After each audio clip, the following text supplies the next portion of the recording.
record, and you let me know if you see the recording button on the side. I do. All right, that means we're going. Yeah, we're going. What's up, DJ Split Image? What's going on, DJ Nameless? I'm DJ Nameless from WICB, and I'm really happy to be here with DJ Split Image, very well-known DJ here in Ithaca, New York. So I want to actually start us off with a little explanation on your DJ name. What's the story behind DJ Split Image? Okay, so coming up through my life, I've gone through a whole bunch of different names. The reason why this one stuck with me was kind of freshman year in college. I'm just kind of meeting people and I'm, getting introduced and getting familiar. I went to college out in Rhode Island, Johnson and Wales. So when I was out there, me and my roommate got real cool with the RD there. So I was talking with the RD one day and I was like, hey, I DJ. I just wanted to set up my stuff outside and just play music. And the RD was like, cool, keep it clean. Don't put it too loud. You can do whatever. I was like, I bet I can work with that. So I go ahead and get my stuff. I set up outside. I'm there. I'm talking with people. I'm interacting with random passersby that are just coming through and everything like that. One of the guys that I became friends with, he was passing by. He came through to come see somebody else. I just so happened to be outside. He comes, he sees me. He's like, yo, I heard the music coming into the quad, but I didn't even realize that it was you. It sounded like an entirely different person because normally I'm just kind of like reserved, laid back, but I get into my DJ mode and I'm like a whole different person. So he was like, it's like a split image of yourself. And I was like, I like that. That's what I'm going with. So I went there from then on, split image, because there's really two sides. You got me when I'm in DJ split image mode. Even my wife says, oh no, we're in DJ split image mode now. But yeah, so I have that, and then I have my normal kind of reserved, laid back side. Which is Vinny. So we're talking to Vinny right now. Vinny right now, you might get split image, in a couple of months, depending on what we're talking about here, but yeah. That's a cool story. I like that one. You talked about going to school in Rhode Island, but from what I know, you grew up in the Bronx, which... Harlem, actually. Harlem. You grew up in Harlem. Okay. Different borough, different place. I grew. You know what? It's not, I wasn't that far. So where I lived, I could literally see the lights from the old Yankee Stadium from my building. So I always knew when they were playing night games at home because you could see the lights from the stadium from my building. Plus, if anybody knows about Harlem, or especially Spanish Harlem, there's like the 3rd Avenue Bridge that goes right into the Bronx right there. So yeah, I mean, it's pretty easy to get the location kind of confused, but yeah. Yeah, Spanish Harlem, I'm a barrio boy all day. Well, I wanted to ask what it was like to be in New York City during the beginning of the evolution of hip hop. So, it's a lot. Coming from where I come from, there are a bunch of different cultures. And hip hop was something that essentially represented that struggle that was there. It was the stories of the people who lived in those neighborhoods, whether you were Spanish, whether you were Black, it didn't matter. That was really that was our music, right? That was our sound to get out there to the world. Growing up, so I'm gonna date myself here. I was born in 78. So I've gone through the 80s and the crack epidemic in New York City. I've gone through the 90s and how, music gradually changed, and, you get all the Puffies, the Pacs, the Bigs, all of that whole style of music there coming through. So I've seen a lot of different styles.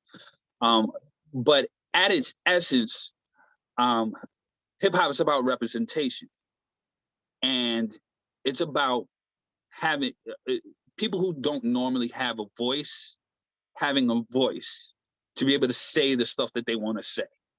And whether that's flossing, having dreams of being in a Learjet or something like that, whatever it is, the point is that that is your voice. That is your outlet. That is your way to be able to express your reality and your truths as they appear to you.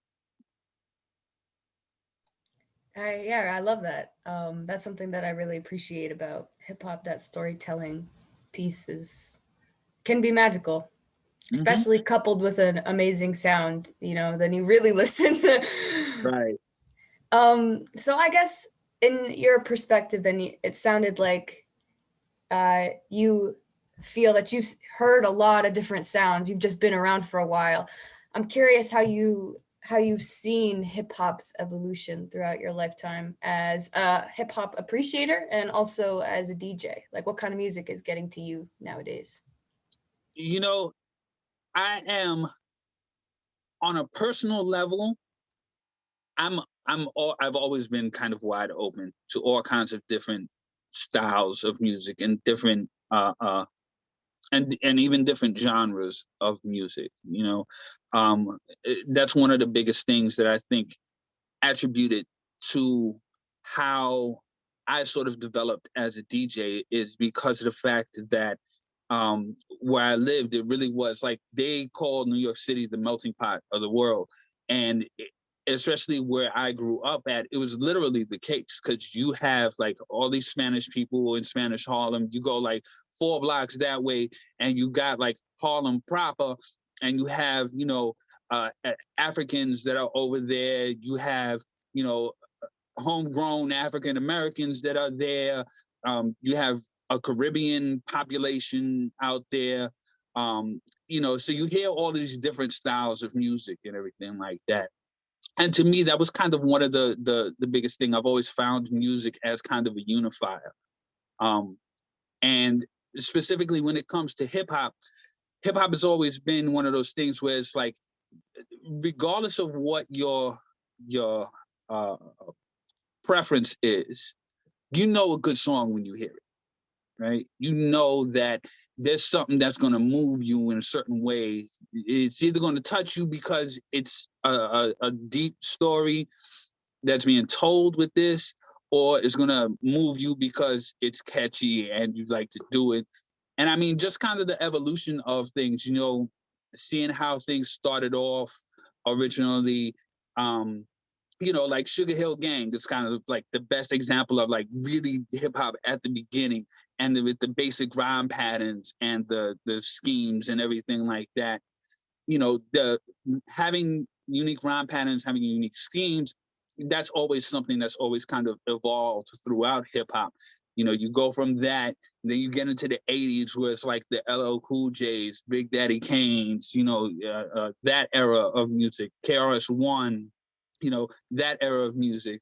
Then you start to get to the 90s, and then you start getting like, Cool G Rap, you get Big, you get Pac, you get Digital Underground, R.I.P. Shock G just recently passed, but you know what I'm saying? You get all those different sounds. You get the West Coast actually starting to really come into the what was normally a really kind of East Coast, New York centric sounds. Now you start to get other regions into this. Now you get to start getting some of the down South sound. You get to start Midwest. You get out West from Cali. You always have to evolve in anything you do. And hip hop's evolution over the years just really is a testament to its staying power as a musical genre, as something that really is globally a driving force. It's not just something to do. Some people might see it as something to do or something like that, but like there's a whole, like, you can't really say that about too many other styles of music. You can't say that about too many genres of music. You'll have rock and roll, and you'll have or country, or you have your ravers and everything like that. and there's and the culture came from the music, right? But in hip hop's case, the music came from the culture. Yeah, it's a good point, a good differentiation between other musical genres. Just makes hip hop more historical, more historically embedded. But you were kind of talking about how hip hop, through its evolution, bounced from different places. It traveled across the U.S. And I kind of want to talk about travel real quick because you're no longer in Harlem, you're in Ithaca, New York. I just want you to kind of touch on you going to Ithaca, and actually just a little shout out to a historical mixtape, Under the Radar. Kind of why we're working together now is with Under the Radar Resurrected. We're reviving your original mixtape that worked with independent talent. As someone who appreciates hip hop and appreciates the come up stories of all of the artists that we know and love today, you chose to work with independent talent to highlight those voices. And I'm curious about why you chose to take that route as a DJ. I've always been interested in people who take their craft seriously. I've always been interested in people who put in the work to be able to go ahead and succeed, even if it's moderate success. Having a passion for something and wanting to do something to the best of your abilities is different than wanting to do something for money and fame, right? Some people, that is a byproduct of that. Majority of people, they do it because they genuinely love it. So it's kind of one of those things, like I remember when we were originally discussing bringing back Under the Radar. And one of the things I had mentioned was the fact that, all your favorites started somewhere, right? And that's really kind of what has been the point, both Under the Radar in its original form, when I originally started doing it like in 2000, and I dropped like 10 volumes of that. And at the time, it was kind of like an annual thing. So in doing that, it's one of those things where there's a lot of talent in Central New York, right? So that kind of motivated me. Is like, you know what, these cats, there isn't really a hip hop station in Central New York, not like a full-time 24/7 dedicated urban music station. So because that's the case, and because, I mean, not to brag, although, too, but realistically, there weren't any DJs in Ithaca that were doing the whole mixtape thing. Like New York City, you could go down there, you pick up a Clue, Red Alert, Double R, Funk Flex mixtape. You get all kinds of mixtapes from all kinds of different DJs. Upstate 2000, when I moved here, that was not the case. There was no mixtape scene in Ithaca. So I decided, you know what, that's going to be my thing. That's how I'm going to get my name out around here and be able to go ahead and let people know, hey, I'm here, I do this, this is what I do, this is my work. And to that effect, there was different varieties of mixtapes that I wanted to drop. So I would do a Spanish one, or I would do a dance hall one, or I'd do a hip hop one. And then the Under the Radar one, that came to me just based off the strength that, at the time I'm working at Southside Community Center, and they are putting in a music studio there. And shout out to Unity Studio at Southside. But they're doing that. And once they got the studio in there, it is constantly busy with people just trying to record music and create beats and do all this. I'm like, yo, there's a lot of talent. So why don't we go ahead and put a unified front here and start getting that out? And then, with the internet and everything like that, we put the call out as well and see who wants to submit what, when, how we can do this, get it all together. Yeah, and eventually that just kind of came about, and that ended up being probably one of my more successful mixtapes was that based off the strength of it genuinely being about the artist. It wasn't like I was selling these mixtapes. You know, these CDs, I wasn't selling these CDs. I was giving these CDs out. I'd go ahead, I'd burn them, I'd give them out. I'd send like the mix or the tracks, you know, or the mix broken up into tracks to the artist so that way they can make their own copies and then, you know, put those out. I didn't care what they did with them after that. But the point was to get it out there. You know what I'm saying? So yeah, I mean, really the genesis of all of this originated just from me kind of having an ego and wanting to do something that wasn't being done here. But realistically, deep down, it was more so out of admiration for those people that were working hard to try to make a name for themselves in some way, shape, or form in this thing called hip hop. You bring up so many points, and I kind of want to leave us on this one.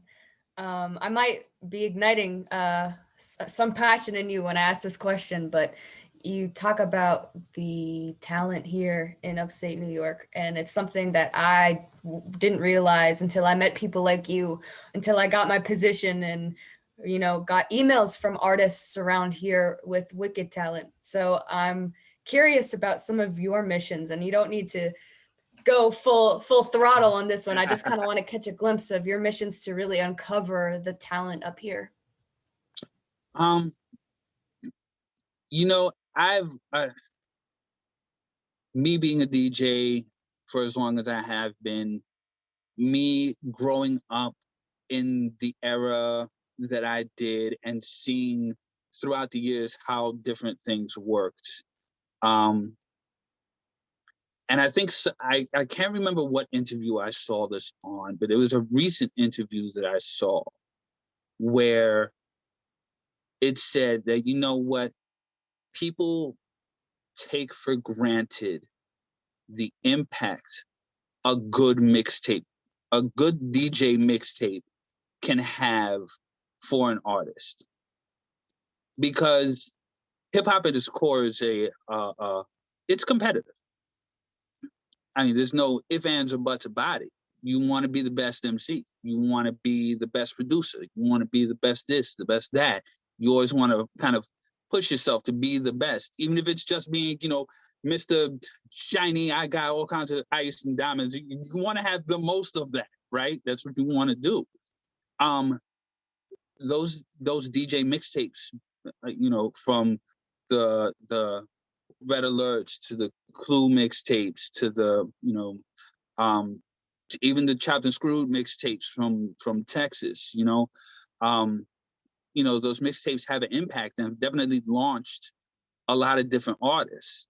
You know, I may not have the platform like how a Clue or a DJ Screw or somebody like that has at that point in time, but it's still another platform. You know, it's not a YouTube where you can get drowned out, or it's not a Facebook feed where that can certainly get drowned out in all of the other stuff that people post throughout the day. You know, this mixtape and doing the mixtape really is sort of a way to truly highlight those people that are on it. And that is kind of the ultimate goal of all of this. Like, you know, nobody's selling these mixtapes, not trying to make a buck off of it. I do want some respect for my skills though. But otherwise, you know what I'm saying? It's one of those things that I want artists to shine. I genuinely want people who deserve it to get what they deserve. Okay, just my last question then. How else are you trying to highlight artists? Are you using other platforms besides mixtapes, or is Under the Radar, Resurrected a big platform for you in your goal? It's my main one. It's not the only one. So on my show, and I actually haven't done it for a couple of weeks, but I do need to bring it back. But on my show, the Audio Assault Mix Show, there is a segment that I do, and it's called Pull Up or Pass. And it's basically, I grab a couple of songs, right? However many, 1, 2, you usually pick specifically. And I just kind of, whatever's sent to me, whatever's emailed to me, I kind of ration them out, just to give people some proper shine. But at the end of the day, the whole point of the Pull Up or Pass is that people vote. There's a poll that I set up. It's usually on my Twitter, on my Facebook, where I have a poll set up. And the poll is for people to tune into the show, they hear the songs, and then they vote. The pull-up thing is from the Jamaican sound system culture. They kind of pull it up and bring it back and start over again. So you got the pull-up, which means you're going to bring it back. And usually for those that get voted that way, I usually put them in rotation on my own little online station that I have. So I'll put them in rotation on there. Obviously, if it's passed, then it's on to the next one. But the people vote, right? They listen to the tracks, they hear it, and then they go ahead and vote. And that's another way that garners interest, because they're getting direct feedback from the people that they're trying to reach. You know what I'm saying? They're trying to reach the general audience. They're trying to get this kind of feel for how their sound is working for them, or if it's not working for them, or if they need to, sometimes the critiques are a little harsh. But I think a big problem with a lot of today's hip hop is that there's a lot of yes men around. And if you're not a yes man, then you're branded a hater. And I've never quite understood why it has to be one or the other. Like, why can't I be your boy and tell you, yo, I don't think this is it, and give you reasons why I don't think this is it, and you actually take that as constructive criticism instead of trying to brand me a hater, So, that the pull up a pass thing, that's another thing I like to do. I mean, my Audio Assault Mix Show, I will sometimes go off on tangents and do different themes and everything like that. So 1 week might be hip hop, 1 week might be dance hall, 1 week might be Spanish, 1 week might be just straight unsigned artists. So there's a lot of different avenues there that I try to use to be able to push this out. And with the way modern technology is, it makes it real easy for me to go ahead and just say, I think I'm gonna do this, and then make it happen. Yeah, that's probably fun to be a DJ and have all of the music at your fingertips. Yeah. Well, I'm going to go ahead and wrap this up with a huge thank you for working with me so diligently with the mixtape. And I'm happy to be working with you. I'm honored that it is a tool and an avenue that you use. And for real, I mean, you put a lot of energy into that. I'll compliment your skills. It's a great mixtape. I love listening to them. So I really do share that goal with you to highlight the Upstate talent. And I'm hoping that through the mixtape, through your show as well, through the other things that, of course, you do on the side that you didn't get to mention during this time, anything that we do, I hope people and voices here are highlighted. That's the mission. So thank you, Split Image, Vinny, whoever I'm talking to. I think it's Vinny. No, it's Vinny right now. All right, this is great. All right. Yeah. Have a good night. All right, you too.